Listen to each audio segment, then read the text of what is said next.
Hi everybody, my name is Anne. Welcome to Art on the Creek. Thanks for tuning in to my home studio in Parker, Colorado. I'm so glad you're here with me today.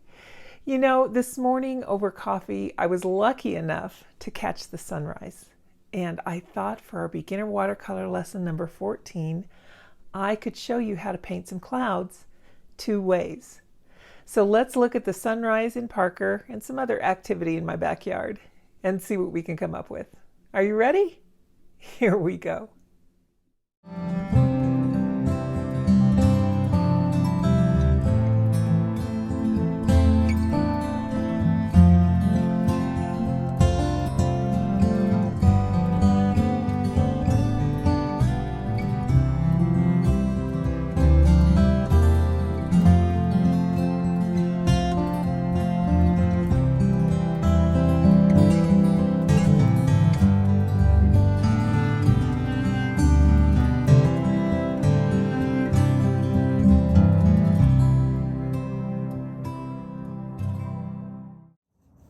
Well, here's my inspiration. I looked up from my cup of coffee and was just awestruck this morning by the beautiful sunrise.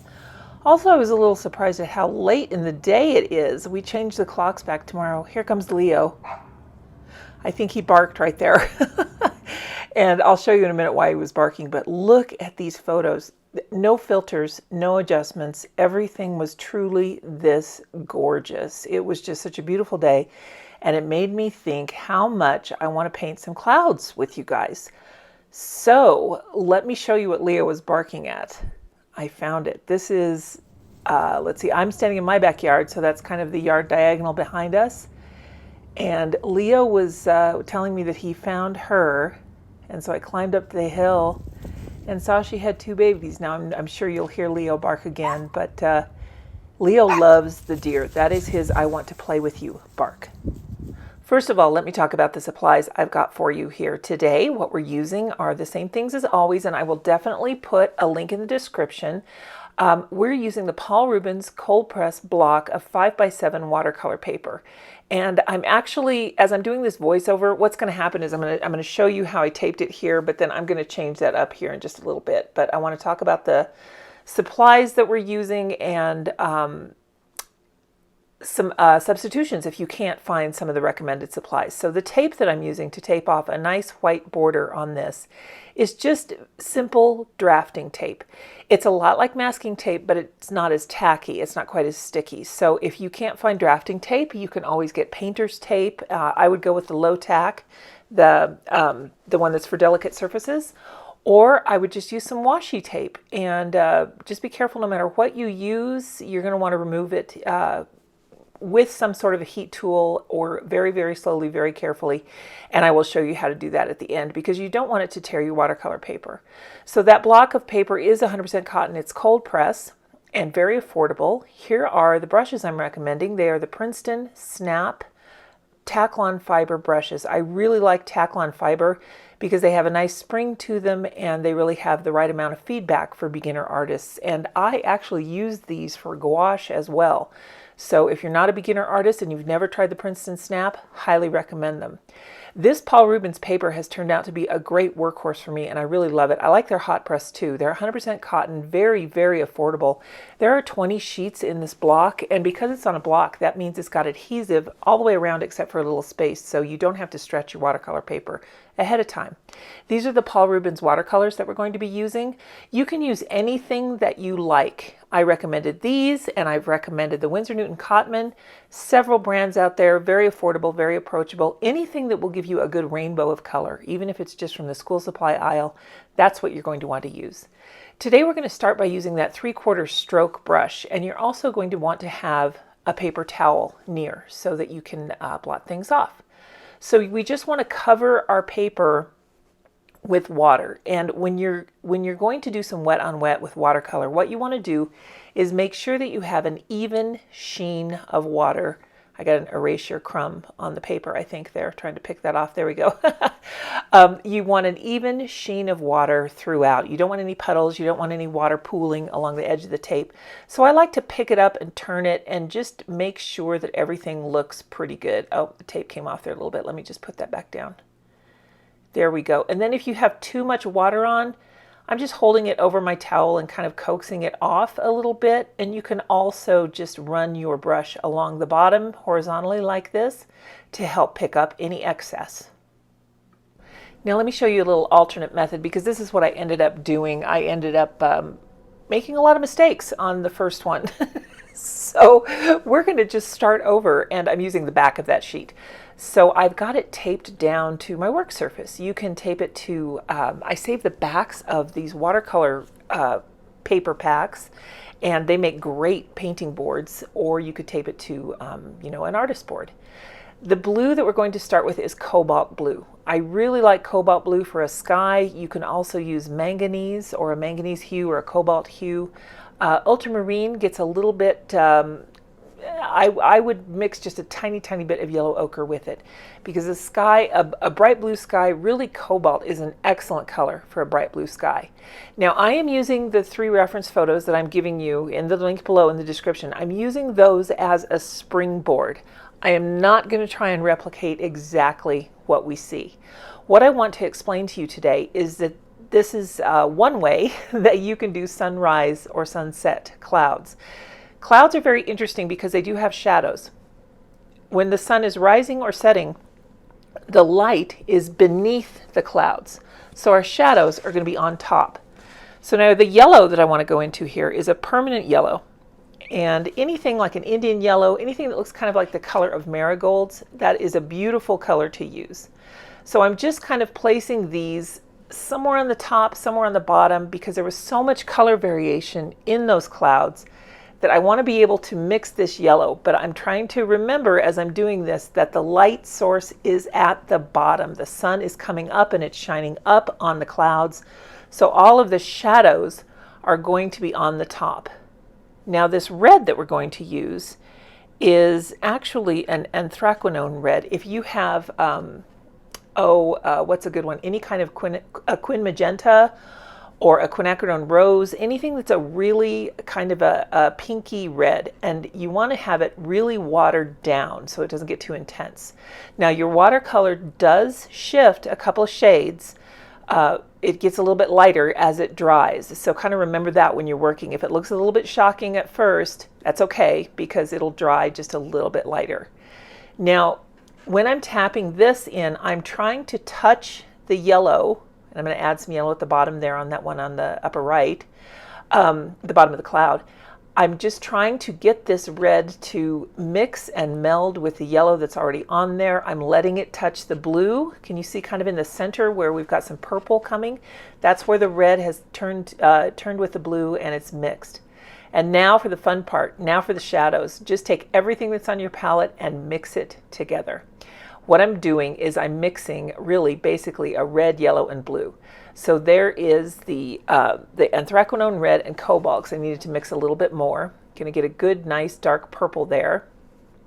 And now I'm going to rinse off my brush and go into the permanent yellow again and just mix that. And then what we want it to do, because it's brown now, red, yellow, and blue will give you a nice brown. I'm going to add more blue to it to darken it up. And I've got it kind of a gradient in my palette there, where it's more toward the very dark at the top and more towards that copper and brown to the bottom. And now we add the shadows. So in the painting and in our photo, these shadows will be at the top of the clouds, the part that's farthest away from us. Now it's exactly the opposite that when you're painting white fluffy clouds on a blue sky, because then the sun is above the clouds and it's shining down. So the shadows then are below on the bottoms of the clouds. So when you have a sunrise or a sunset, just remember that the darker portions, the shadows, are kind of on the top. So I'm just trying to layer these and change. I'm not following my lines where the colors meet exactly. I'm just trying to fill in some interesting shapes that I think will make this look like an interesting cloudscape. It might look like a hot mess, but don't worry about it, because when you're done, you'll be able to see how you've layered these clouds and you've given them such soft edges. That's what the great thing about doing clouds this way with wet on wet is, that we can really just capitalize on those soft edges and just make them lovely. And now what I want to do is just kind of assess. So I'm taking a little bit more of that cobalt blue And I'm going to fill in some spots where I missed, get my brush wet, and just kind of pull that pigment out. And you want to be real careful not to add too much water to this now, because if you do, you will get a cauliflower bloom. You can do those and make them intentional, but for this purpose, that's not what we want to do. So I think I'm just going to kind of pull these areas on the edges, just make sure that everything goes all the way to the edge, and I am happy with this. So let's go ahead and give this a dry, or you could let it dry naturally. And then if you are using a heat tool, let me show you how to use that heat tool to remove the tape. The most important step in pulling off your tape from your border is to make sure that the entire piece is completely dry. Then we're going to hold that heat tool just ahead of where we're pulling, and we're going to pull away perpendicular to the edge of the paper, or at a 90-degree angle, because what you want is to create that little 45-degree angle of the tape, and that will help it pull off much more easily. So there you go. There is your sunrise cloudscape over Parker, Colorado. And of course, if you have the opportunity to take a photo of your own clouds, fabulous. Those are the best reference photos for you to use. And when you have those reference photos, you can turn them to black and white, or you can play with the color adjustments on them and really try and paint what you see. Try and create different kinds of gradients and color representations in the clouds. You'll be surprised the colors that you see. And it's funny because when I first really started to seriously become an artist, I started to really notice that clouds weren't just white. They are pink, they are yellow, they are gray, they are brown. So all of these colors that you see can be incorporated into your work, and I will show you those more in detail over on my membership platform. I'm going to do a video coming up all about clouds and all about the different ways to create them, because whenever we're doing a landscape, it's really nice if you can get the sky. Sometimes the sky is the star of the show on a landscape painting, so it's really nice if you can get it to looking the way that you want to achieve those dramatic effects. Whether it's a thunder shower coming in, or wispy cirrus clouds, or a beautiful stormy day, these kinds of things are really fun to capture in watercolor. And since those clouds are ever changing, I thought we could do a different type. Now we're starting out the same way, wet on wet, and you'll notice my water is no longer pristine clean. That's okay. Just go ahead and get your paper wet once again. And again, we're going to ensure that that water is distributed evenly and that there are no puddles. And yes, once again, I've just torn off the paper off the block and I've just taped it down to my work surface just for consistency here. We're using Payne's Gray and only Payne's Gray on this one. So this one is really fun, really easy, a great way to just relax. A lot of these are really good to use as warm-up paintings too. So what I'm doing is I'm painting in the sky portion. I'm leaving white space for the clouds. Now it won't stay that way. They won't stay white forever. But right now this first pass of the Payne's Gray over the paper is just to establish where the clouds might be resting. Now that will change as we go on, and you'll see how it evolves. So now what I'm going to do is get more Payne's Gray going, and it's a little bit thicker and a little bit darker. And you'll notice I'm going to focus this Payne's Gray along the bottom of the white spaces. So I'm creating some depth and shadow in the clouds. The first pass, I say the Payne's Gray was probably the consistency of 2% milk, and now it's probably the consistency of a heavy cream. So just getting that paint a little more viscous and just having it thicker in consistency, and being able to lay that paint along the bottom of the white space here, you can establish where your clouds are heavy, where they've got more weight to them. That's what your shadows represent. They represent texture, form, and depth. And in this case, we're going to be able to really create some random natural texture at the end. So we're just getting more and more of this Payne's Gray, and you can notice I'm just tapping it in really. I'm just kind of playing. I'm just using my imagination, thinking, where might this look good? Both of these types of cloud paintings really are great for a warm-up or for a cool down, for something just to make you feel free and easy, to help you loosen up. But what I really like about this particular one is there are no rules, there is no rhyme or reason. You are just placing this paint where the mood takes you. Try and think about different layers, different shapes. Try not to cover one thing up too much. You can see that as I pass the darker paint over the lighter paint that's there, that darker paint comes forward a little bit. So these are the things that we can do to establish a stormy sky. Now I've gone in with just a wet brush and I'm just kind of softening that white area. I'm bringing the pigment a little bit over the white, because even though my water wasn't pristine clean, I kind of thought that that white space was just a little bit too stark white. So I'm just softening these edges up a little bit more and really making this a gloomy, stormy sky. Now you could leave it like this, but I want to show you a quick and easy trick. All you have to do is take a paper towel, and in this case I'm using a shop towel. You can use whatever you like. And I've just torn off a piece of it, and now I'm going to twist it so that it's long. So you see I've got that length that's about 2 inches, 3 inches long there, and I'm just going to use that shape and press in at random locations and in random ways of pressure. I'm kind of tapping it and moving across the page. I'm just lifting, and I'm lifting everywhere. I'm lifting in the darkest portions, I'm lifting in the lightest portions. I'm just kind of going where I think it will look good. And I'm kind of like scooting it along the page to create a little bit of a wispiness. And as you can see, this is really turning into a very turbulent sky. This is a really fun way to create a lot of dynamic energy in your painting. And it's so simple. You could do this with any color. I like using Payne's Gray for this particular technique because you do end up with such a dramatic effect. While this is drying, I just want to take a moment to talk to you about membership with Art on the Creek.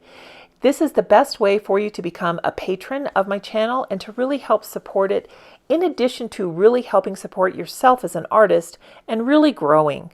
Every week I offer something for my members on my membership platform right here on YouTube. It's a 4-week cycle the way I've got it set up right now. The first 2 weeks are tutorials available to the Pikes Peak level, and then the next week, week 3, there is an early access review, and that is open to all levels of membership. And then week 4, I have another tutorial that is open to every single membership level that I have.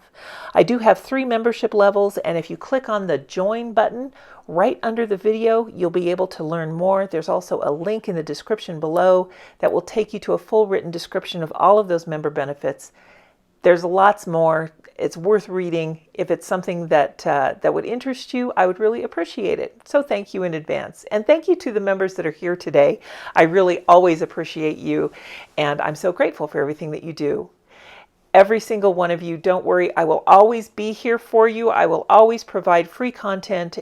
And every time you click a like button, subscribe, share one of my videos, or leave a comment or question, those kinds of things are really fun for me and for our YouTube community. And of course, they really help my channel to stay right here on YouTube for you.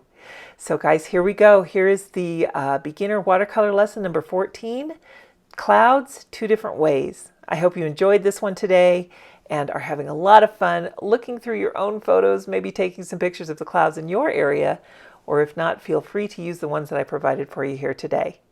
Take care, everybody. Have a really great week. We'll see you next time. Bye now.